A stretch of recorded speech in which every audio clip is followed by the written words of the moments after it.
Welcome to Old Testament in a Year. Day 214. Esther 5.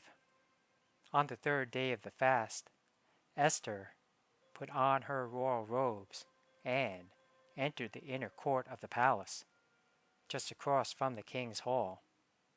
The king was sitting on his royal throne facing the entrance. When he saw Queen Esther standing there in the inner court, he welcomed her and held out the gold scepter to her. So Esther approached and touched the end of the scepter. Then the king asked her, "What do you want, Queen Esther? What is your request? I will give it to you, even if it is half the kingdom."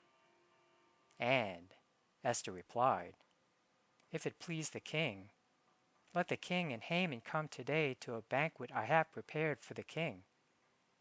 The king turned to his attendants and said, "Tell Haman to come quickly to a banquet as Esther has requested." So the king and Haman went to Esther's banquet, and while they were drinking wine, the king said to Esther, "Now tell me what you really want. What is your request? I will give it to you, even if it is half the kingdom." Esther replied, "This is my request and deepest wish.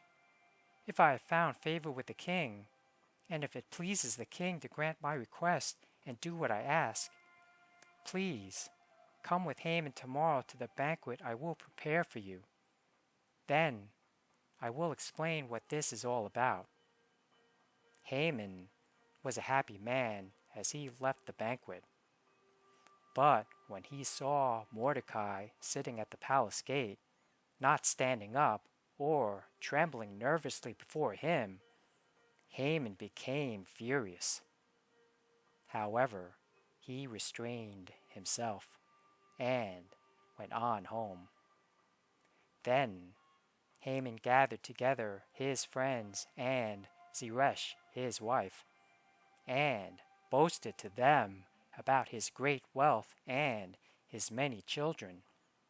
He bragged about the honors the king had given him and how he had been promoted over all the other nobles and officials. Then Haman added, "And that's not all. Queen Esther invited only me and the king himself to the banquet she prepared for us, and she has invited me to dine with her and the king again tomorrow."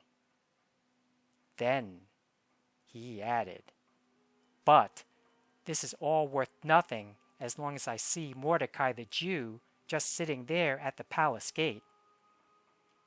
So Haman's wife Zeresh and all his friends suggested, "Set up a sharpened pole that stands 75 feet tall, and in the morning ask the king to impale Mordecai on it. When this is done, you can go on your merry way to the banquet with the king." This pleased Haman, and he ordered the pole set up. Esther 6. That night the king had trouble sleeping. So he ordered an attendant to bring the book of the history of his reign so it could be read to him. In those days, he discovered an account of how Mordecai had exposed the plot of Bigthana and Teresh, two of the eunuchs who guarded the door to the king's private quarters. They had plotted to assassinate King Xerxes.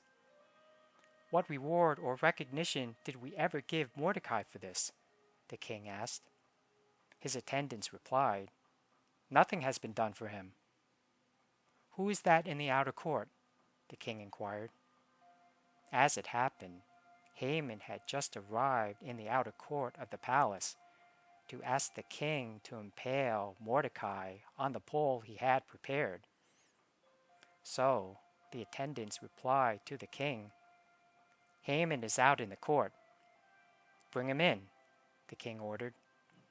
So Haman came in, and the king said, "What should I do to honor a man who truly pleases me?"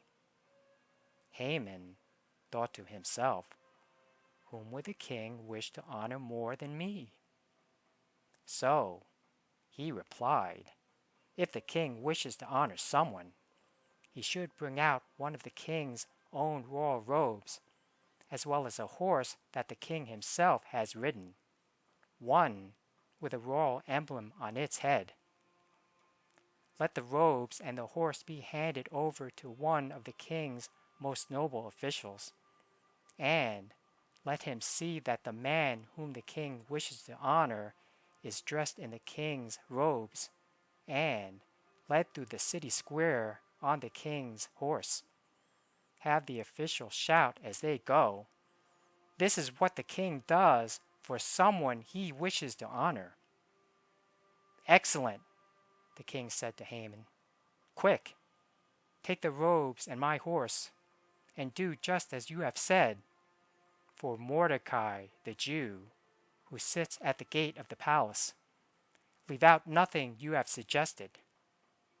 So Haman took the robes and put them on Mordecai, placed him on the king's own horse, and led him through the city square, shouting, "This is what the king does for someone he wishes to honor." Afterward, Mordecai returned to the palace gate, but Haman hurried home, dejected and completely humiliated. When Haman told his wife Zeresh and all his friends what had happened, his wise advisers and his wife said, "Since Mordecai, this man who has humiliated you, is of Jewish birth, you will never succeed in your plans against him. It will be fatal to continue opposing him." While they were still talking, the king's eunuchs arrived and quickly took Haman to the banquet Esther had prepared.